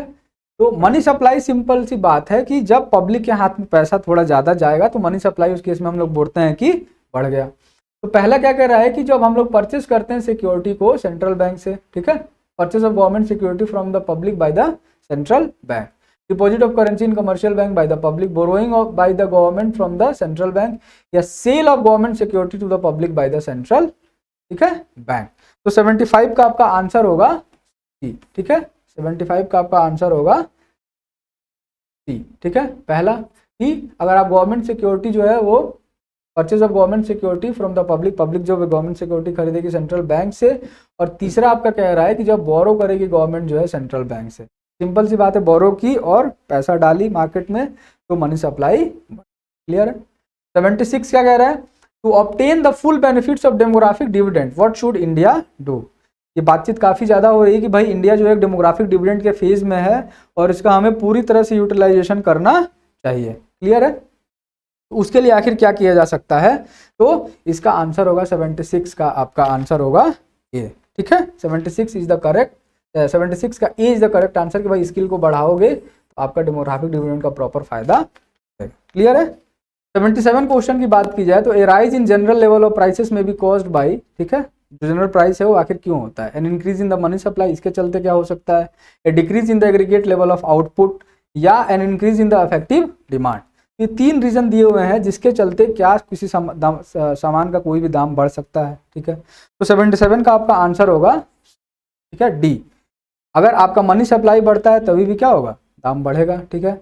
अगर आपका आउटपुट में कमी आएगी तो ऑफकोर्स डिमांड है, आउटपुट में कमी आई तो डिमांड सप्लाई यहाँ पे गैप हुआ इसके चलते बढ़ेगा, और इंक्रीज जो होगा डिमांड में इसके चलते भी बढ़ेगा, क्लियर है। आगे बढ़ते हैं।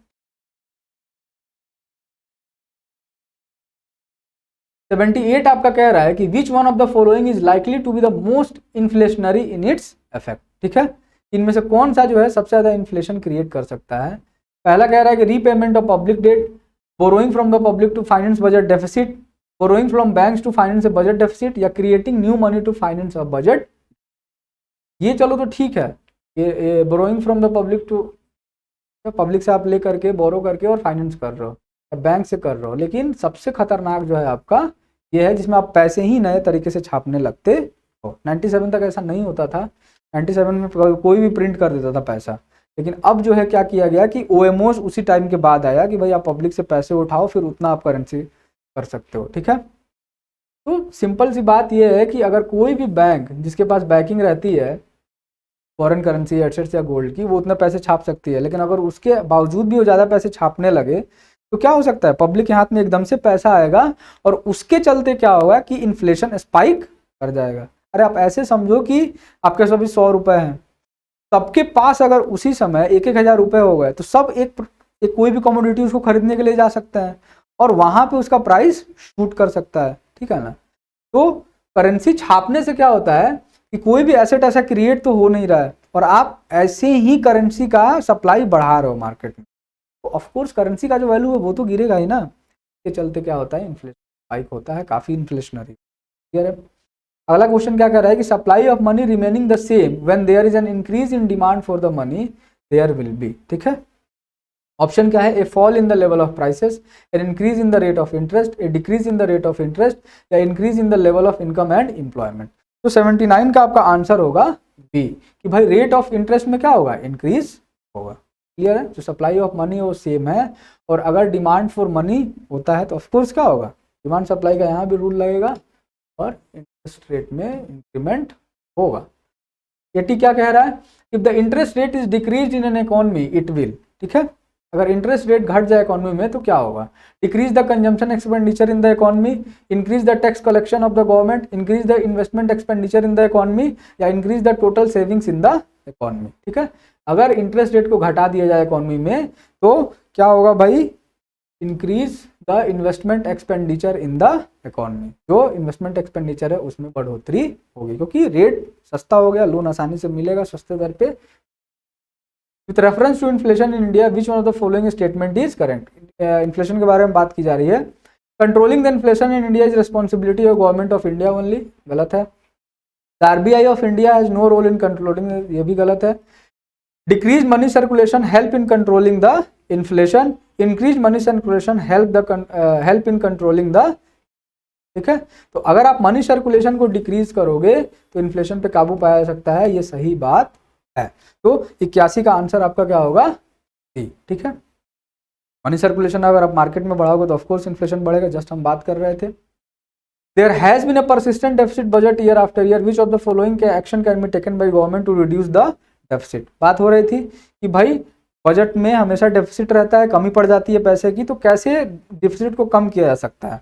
सबसे पहले reducing revenue expenditure, introducing new welfare scheme, rationalising subsidies, expanding industry. अगर आप गौर से देखो तो भाई इससे तो बढ़ने वाला है, ठीक है, तो ये तो नहीं होगा। वेलफेयर स्कीम अगर आप लाओगे तो गवर्नमेंट को और पैसा चाहिए उसके लिए, ठीक है, तो डेफिसिट कैसे कम होगा। तो तीसरे को ही अगर आप दूसरे को ही अगर आप हटाओ तो ये और ये तो ऐसे ही चले जाएंगे, फिर बचा ए और सी। तो 82 का आपका आंसर है ए, ठीक है। रेशनलाइज, अगर आप सब्सिडी को भी रेशनलाइज करो, जहां पे जरूरत है वहीं पे सब्सिडी दो, तो भी आपका पैसा अच्छा खासा बचेगा, डेफिसिट कम होगा, ठीक है। तो 82 का क्या होगा आंसर। 83 को देखते हैं। The fair and remunerative prices FRP of sugar cane is approved by the, ठीक है। एफआरपी जो है किसके द्वारा अप्रूव किया जाता है, तो एफआरपी जो है अप्रूव किया जाता है आपका cabinet committee on economic affairs, ठीक है। एफआरपी शुगर केन के लिए होता है, आपको पता होगा। इसके अलावा स्टेट एडवाइस प्राइस भी इशू किया जाता है। क्राइसिल जो है आखिर काम क्या करती है, ये पूछा हुआ है। तो क्राइसिल जो है क्रेडिट वर्दीनेस चेक करती है। क्राइसिल एक रेटिंग देती है, A++ B-, आपने देखा होगा, और इसके आधार पे जो है इन्वेस्टर फिर पैसा डालते हैं कंपनी में, क्लियर है। The head office of KBIC जो है वो कहाँ पे है, तो 85 का क्या होगा आपका आंसर सी, बॉम्बे में इसका क्या है, मुंबई में आपका क्या है लोकेशन है हेड ऑफिस का। With reference to financial stability and development council consider the following statement, इसके बारे में पूछ रहा है, ठीक है। FSDC के अराउंड ये कह रहा है कि नीति आयोग का एक ऑर्गन है और यह जो है यूनियन फाइनेंस मिनिस्टर हेड करती है। ये मॉनिटर करती है macro prudential supervision of economic, मतलब जो भी आपके मैक्रो इकोनॉमिक इंडिकेटर्स हैं उनको मॉनिटर करती है। इसकी बात ये कर रहे हैं। तो सबसे पहले तो ये गलत हो जाएगा, क्यों, क्योंकि ये नीति आयोग का ऑर्गन नहीं है, क्लियर है। ये किसके थ्रू आया था, GST के थ्रू आया था, ठीक है। और फाइनेंशियल स्टेबिलिटी और डेवलपमेंट काउंसिल जो है, ये सही बात है कि फाइनेंस मिनिस्टर को करती है और ये सुपरविजन का काम करता है। तो 86 का आपका आंसर क्या होगा भाई, 2 and 3 ओनली, क्लियर है। चलो 87 को देखो। 87 कह रहा है कि प्रधानमंत्री मुद्रा योजना जो है आखिर क्या एम करती है, उसका आखिर मेन एम क्या रहा। तो 87 का आपका आंसर क्या है भाई, कि bringing the small entrepreneurs into formal financial system. ये जो भी युवा हैं उनको एक तरह से मुद्रा के थ्रू लोन मिलता है, 2 लाख रुपए का, आपको पता होगा ऑलमोस्ट, कि भाई ये आप छोटा छोटा जो भी काम है वो कर सको, छोटे दुकान खोल सको किसी भी चीज़ का, या नए संस्थान का डेवलपमेंट कर सको। तो मुद्रा जो है मेनली क्या करता है कि जो भी छोटे अपने युवा वर्ग के एंटरप्रेन्योर्स हैं उनको फाइनेंशियली हेल्प करता है। अब अगला स्कीम है कि स्वयं जो है उसका एम आखिर क्या है। स्वयं स्कीम आई थी, ठीक है। Promoting the self help group in rural areas, providing financial and technical assistance to young startup entrepreneurs, promoting the education and health of adolescent girl, या providing affordable and quality education to citizen for free, ठीक है। तो इसका correct answer क्या है भाई, D, ठीक है। सिटीजन को मुफ्त की शिक्षा देना, ठीक है। ये स्वयं का क्या था, इंपॉर्टेंट इनिशिएटिव था। इसमें IIT वगैरह के जो प्रोफेसर्स वगैरह हैं वो जो है भागीदार होते थे एजुकेशन देने के लिए। 89 क्या कह रहा है कि मिशन इंद्रधनुष जो है वो गवर्नमेंट ऑफ इंडिया के द्वारा लॉन्च किया गया, इसका मेन एम आखिर क्या था। तो 89 का आंसर क्या है, immunisation of children and pregnant. क्या कह रहा है कि which of the following is the most likely consequence of implementing the unified payment interface. UPI का जो है आखिर मोस्ट लाइकली कॉन्सिक्वेंस जो आखिर क्या है, ठीक है। तो 90 का आपका आंसर है ए, ठीक है। मोबाइल वैलेट जो है आप नेसेसरी नहीं होगा, ऑनलाइन पेमेंट जो आपको पता है UPI आया है तो डायरेक्ट बैंक अकाउंट में पैसे ट्रांसफर होते हैं, वॉलेट की कोई भी जरूरत नहीं होती है। 91 क्या कह रहा है कि which of the following statement is by RR correct, ठीक है। मॉनेटरी पॉलिसी कमेटी के रिगार्डिंग जो है पूछा हुआ है कौन सा करेक्ट स्टेटमेंट है। तो यह जो है बेंचमार्क जो इंटरेस्ट रेट है वह डिसाइड करता है ऑफकोर्स क्या है, बेंचमार्क, रेपो रेट नहीं होगा आपको।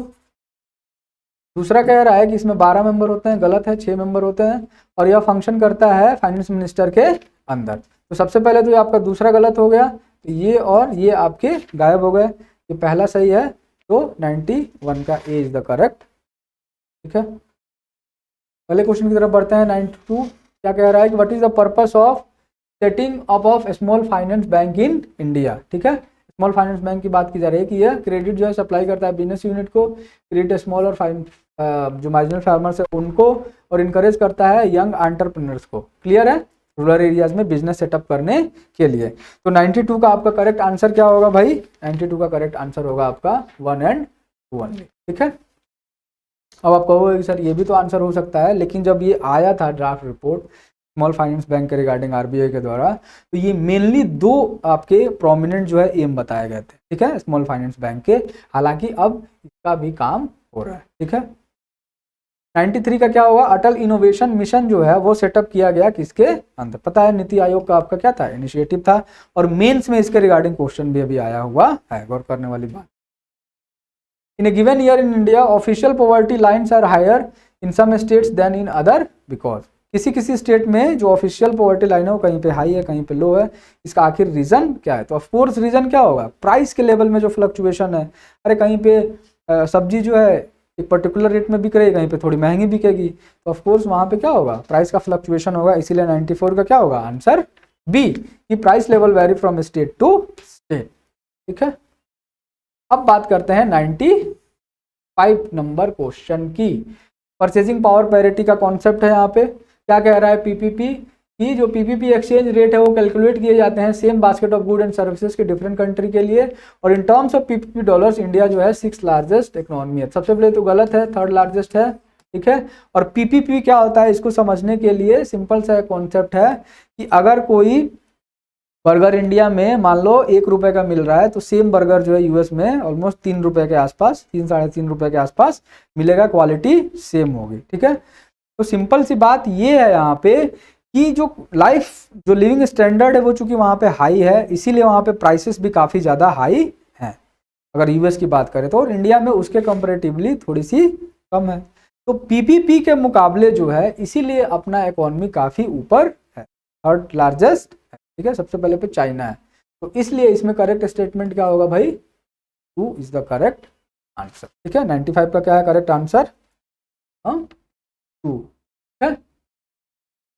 सॉरी 2 गलत है ना, करेक्ट आंसर क्या होगा, अरे तो 3rd था ना, करेक्ट इज द 1 only, ठीक है। 96 का क्या होगा, which one of the following is not most likely measure the government by RBI takes to stop the slide of Indian, इनमें से कौन सा नहीं किया जाएगा, कितने बच्चे तो यही करके आए कर किया जाएगा, नहीं पूछा है कि भाई कौन सा स्टेप नहीं लिया जाना चाहिए ताकि जो रुपया गिरता है, आप सुनते हो ना कि रुपया गिर रहा है, रुपया गिर रहा है मतलब रुपये की वैल्यू कम हो रही है, डॉलर की बढ़ रही है ना, तो इसमें से कौन सा मेजर नहीं लिया जाना चाहिए। तो आप मेजर पढ़ो ध्यान से, तो इसमें से कौन सा मेजर है, मेजर है कि एक्सपेंशनरी मॉनेटरी पॉलिसी नहीं अपनाई जाए। बाकी के तीनों देखो कि इंपोर्ट को कर्ब करो, है ना, इसके अलावा इनकरेज करो इंडियन बोरोवर को तो कि मसाला बॉन्ड वगैरह इशू करें, या कंडीशन को ईज करो कि एक्सटर्नल बोरोइंग कमर्शियल बोरोइंग है। इनसे क्या होगा कि डॉलर का क्या होगा, सप्लाई अपने यहाँ आएगा, क्लियर है। सिंपल सा बात है कि अगर रुपया गिर रहा है यानी कि डॉलर की कमी है ना, डॉलर की आप प्रेजेंस को बढ़ा दोगे इकोनॉमी में, तो रुपया का भी क्या होगा, स्टेबिलिटी थोड़ा बहुत बढ़ जाएगा। तो इन तीनों मेजर से आप डॉलर ला रहे हो इंडिया में, है ना, और ये वाला मेजर जो है और डॉलर की वैल्यू को घटाता है, क्योंकि इससे रुपए की सप्लाई बढ़ेगी एक्सपेंशनरी मॉनेटरी पॉलिसी से, इसलिए इसके चलते क्या होगा, रुपया और स्लाइड करेगा, इसलिए ये नहीं करना चाहिए, ठीक है। Following an expansionary monetary policy जो है वो हम नहीं करेंगे। 97 क्या कह रहा है, the money multiplier in an economy increases with which one of the following, ठीक है। पूछ रहा है कि मनी मल्टीप्लायर जो है वह किससे और बढ़ेगा, ठीक है। तो एनसीईआरटी का क्वेश्चन है सिंपल सा, increase the cash reserve ratio, increase in the banking habit of population, increase in the SLR, या increase in the population of country. Simple सा बात ही, अगर मनी सप्लाई आपको बनाना है तो बैंकिंग में ले आओ, लोग जो है इकोनॉमी में पार्टिसिपेट करेंगे और मनी सप्लाई बढ़ जाएगी। ये सभी तो बाकी घटाएंगे। क्लियर है। 98 क्या कह रहा है कि what is the percentage of fish produce from the inland fishery. ये डेटा बेस्ड क्वेश्चन आपके लिए कि भाई इनलैंड फिशरी में जो फिश प्रोडक्शन में इनलैंड फिशरी का आगे क्या शेयर है, तो 65% जो इनलैंड फिशरी बाकी मरीन से होता है। In which one of the following crops international trade is low in the context of total. ठीक है, ये अच्छा क्वेश्चन है। इसमें पूछा है कि इन ये जो आप क्रॉप देख रहे हो तो जितना प्रोडक्शन है उसके कंपैरिजन में इंटरनेशनल ट्रेड क्या है। ठीक है, तो कुल मिला के आपसे ये पूछ रहा है कि international trade upon total production, ठीक है, इसका रेशियो जो है किसका क्या है, कम है। तो भाई राइस है, राइस हमारे यहाँ सबसे ज्यादा होता है, लेकिन उसके मुकाबले क्या होता है, उतना प्रोडक्ट हम एक्सपोर्ट नहीं कर पाते हैं, उसका इंटरनेशनल ट्रेड में उतनी भागीदारी नहीं है। तो इसलिए ये क्या है, करेक्ट आंसर है। क्लियर है। 100 नंबर क्वेश्चन देखो, in India rural incomes are generally lower than urban income, which of the following reason account for this. कह रहा है कि रूरल का जो इनकम है वह अर्बन एरिया के मुकाबले कम होता है, इसमें सबसे बड़ा रीजन आखिर कौन सा है। कह रहा है कि जो फार्मर है वो इलिटरेट होते हैं और साइंटिफिक एग्रीकल्चर के बारे में नहीं जानते हैं।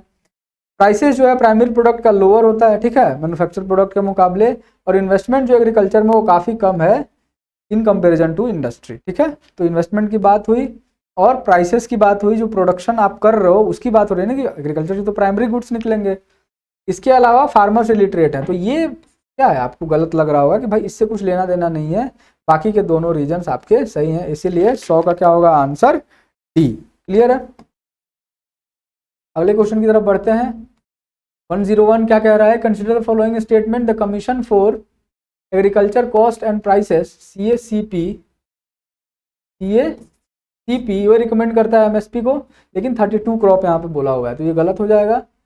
Union ministry of consumer affairs, और ये जो है लॉन्च करता है आपका नेशनल फूड सिक्योरिटी मिशन। इसमें पूछा हुआ है कि आपका करेक्ट स्टेटमेंट क्या है, तो भाई करेक्ट स्टेटमेंट क्या है, कोई भी नहीं है, क्योंकि ये 22 के अराउंड करता है, और यह जो है ये मिनिस्ट्री भी जो है यहाँ पे क्या दिया हुआ है, गलत दिया हुआ है, मिनिस्ट्री ऑफ एग्रीकल्चर के अंतर्गत आता। क्लियर है।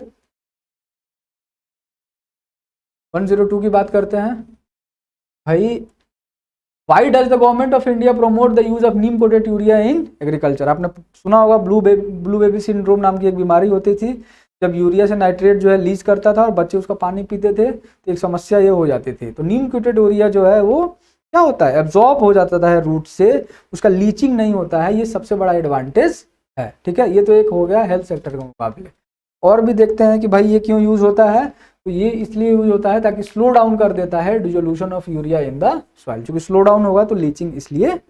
क्लियर है। What facilities are provided by the payments bank. Payment bank आखिर कौन कौन सी फैसिलिटी प्रोवाइड करते हैं, ये क्या FD देते हैं, डेबिट देते हैं, डेबिट कार्ड, क्रेडिट कार्ड या लोन्स। ठीक है, तो ये डेबिट कार्ड जो है इशू करते हैं। क्लियर है, तो इसलिए इसका ऑप्शन क्या होगा भाई, का आंसर होगा आपका डी। ठीक है, ओनली।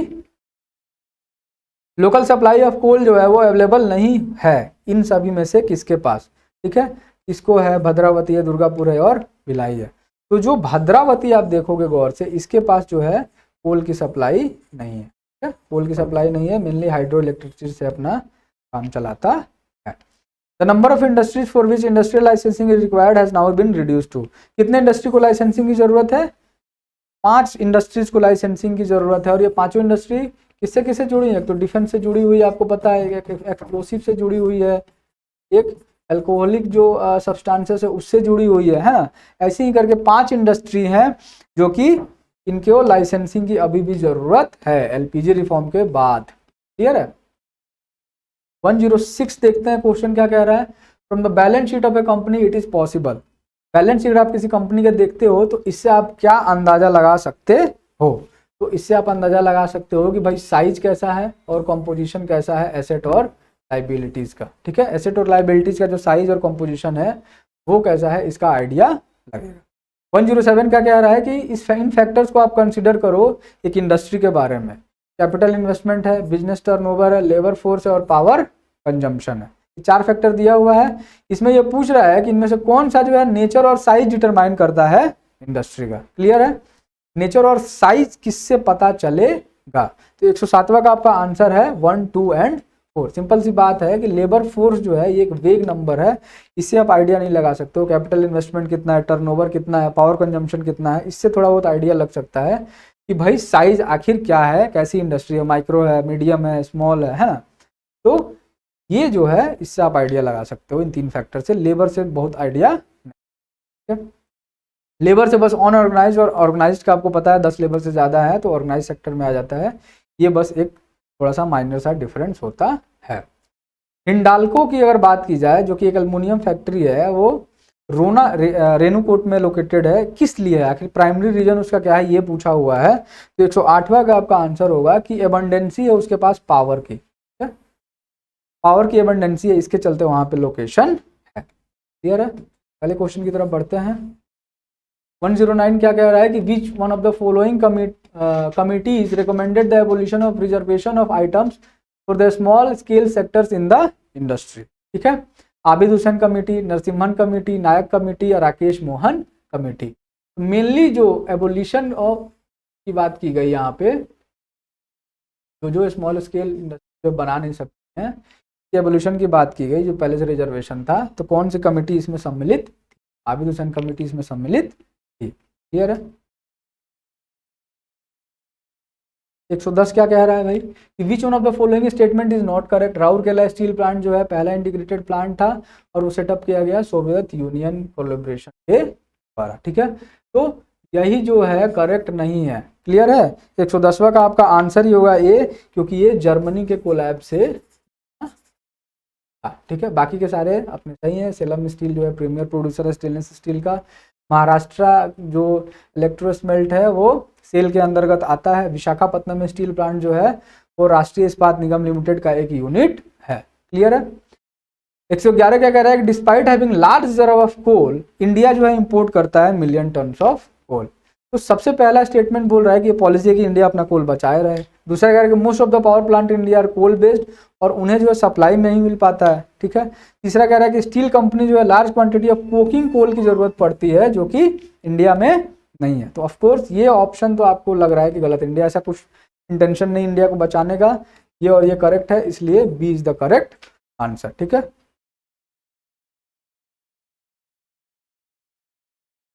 एक 112 क्या कह रहा है, 112 अगर क्वेश्चन आप देखो तो कह रहा है कि बैंक, इंडिया में जो बैंक है वह इंटरेस्ट फ्री डिपॉजिट जो है वह ले सकते हैं किस पे। तो आपको पता होगा करंट अकाउंट पे कोई भी इंटरेस्ट नहीं मिलता है, बाकी पे सबको उनको इंटरेस्ट देना पड़ता है कस्टमर को।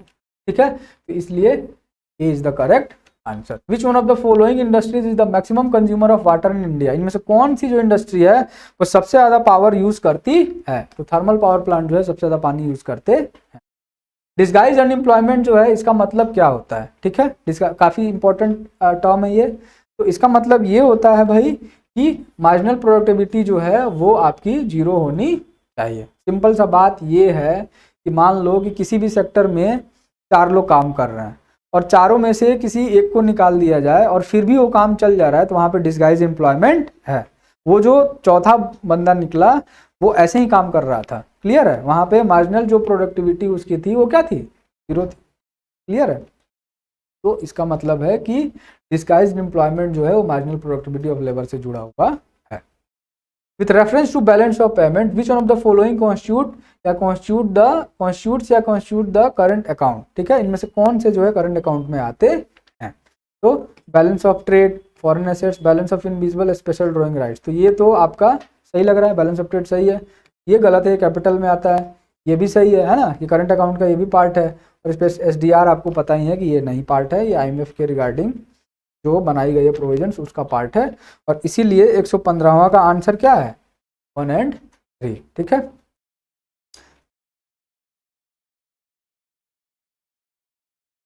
एक 116 क्या कह रहा है कि in India the steel production industry requires the import of. ठीक है, जो स्टील इंडस्ट्री है वो आखिर इसके जो है इंपोर्ट की जरूरत पड़ती है। तो अभी मैं बता रहा था कि कोकिंग कोल चूंकि इंडिया में नहीं है और कोकिंग कोल इंपोर्ट करना पड़ता है, इसलिए काफी ज्यादा जरूरत है इंडिया को कोल के इंपोर्ट की। तो coking coal is the correct answer, option C. India first NIMZ national investment and manufacturing zone जो है वो कहाँ पे प्रपोज किया गया। तो 117वां का आंसर क्या है, आंध्र प्रदेश। 117वां का आंसर क्या है? आंध्र प्रदेश। 118वां देखो, with reference to quality council of India consider the following statement. QCI की अगर बात करें तो आप इन स्टेटमेंट को देखो। QCI जो है ज्वाइंटली सेटअप किया गया इंडिया और इंडियन इंडस्ट्री के द्वारा। चेयरमैन ऑफ QCI जो है वो प्राइम मिनिस्टर के द्वारा अपॉइंट किया जाता है, ठीक है। और ये recommend on the recommendation of industry to the government, industry जो है वो रिकमेंड करती है। इनमें से पूछ रहा है करेक्ट ऑप्शन कौन सा है, तो 118वां का आपका करेक्ट ऑप्शन है दोनों, ठीक है। यह जो है ज्वाइंटली इंडियन इंडस्ट्री और इंडिया के द्वारा स्टेब्लिश किया गया और अपॉइंटमेंट ऐसे होता। इंडिया जो है उसने इनेक्ट किया आपका geographical indication of goods act 1999 किसके प्रोविजन को कॉम्प्लाई करने के लिए, ठीक है, किसकी बात को मानने के लिए? तो भाई 119वां का आंसर है WTO। पता ही होगा आपने, ट्रिप्स एग्रीमेंट वगैरह, तो मेनली उसके अंतर्गत आता है ये। Consider the following statement, coal sector was nationalised by the government of India under Indira Gandhi, ठीक है, पहला है। Now coal blocks are allocated on lottery basis. Till recently India imported coal to meet the shortage of domestic supply but now India is self sufficient in coal production. सबसे पहले तो ये तो गलत लग रहा है, नहीं है सेल्फ सफिशिएंट। ये जो है ये सही है। इंदिरा गांधी 69 के अराउंड हुआ था पहला नेशनलाइजेशन। तो 120 का अगर आप देखोगे तो करेक्ट आंसर आपका क्या है? 1 ओनली, ठीक है। ये भी आपका गलत है, लॉटरी बेसिस पे नहीं होता है। अब आता है आपका करंट अफेयर का सेक्शन। पहला क्वेश्चन क्या है भाई कि विच state government launch the state sports award and honours scheme, ठीक है। कौन सा स्टेट गवर्नमेंट जो है उसने स्टेट स्पोर्ट अवार्ड और ऑनर्स स्कीम लॉन्च किया? तो आपका 121वां का आंसर है बिहार, ठीक है। Which state is the host of global responsible tourism summit, ठीक है, कौन सा होस्ट है भाई इस समिट का? तो 122वां का आपका आंसर है केरला। एबल प्राइज जो है वह आउटस्टैंडिंग कंट्रीब्यूशन किस क्षेत्र में जब देते हैं तो मिलता है? न्यूमरोलॉजी, ठीक है। Who has won the single writer of India Wells master, किसने जीता भाई इंडिया वेल्स मास्टर्स? ये पूछा हुआ आपसे, कार्लोस अल्काराज। कह रहा है कि who was appointed as India's ambassador of sea changes climate, ठीक है। तो 125वां का आपका आंसर है शेरिया गुलावा। MeerKAT telescope which was in news recently is located in which country, ठीक है। मीर कैट जो है किस में लोकेटेड है भाई, किस कंट्री में? तो इसका आंसर है आपका South Africa. In which country the third edition of exercise sea dragon 2023 was held in which Indian navy में जो है पार्टिसिपेट आखिर की थी, ठीक है। इंडियन नेवी ने पार्टिसिपेट किया था किसमें? सी ड्रैगन में। कहाँ पे हुआ ये पूछा आपसे क्वेश्चन, तो आंसर होगा America. The Inca civilisation recently seen in the news in ancient civilisation from which of the following continent, ठीक है। किससे जुड़ा हुआ है भाई इनका सिविलाइजेशन? तो साउथ अमेरिका से। Which city is the host of G20 research and innovation initiative gathering RIIG conference? हो रहा है अपने यहाँ समिट G20 का अलग अलग। तो भाई RIIG समिट जो है वो कॉन्फ्रेंस जो है कहाँ पे हुआ? तो इसका आंसर होगा आपका डिब्रूगढ़, ठीक है। 130 क्या कह रहा है कि in which state the world's longest railway platform has been inaugurated, ठीक है।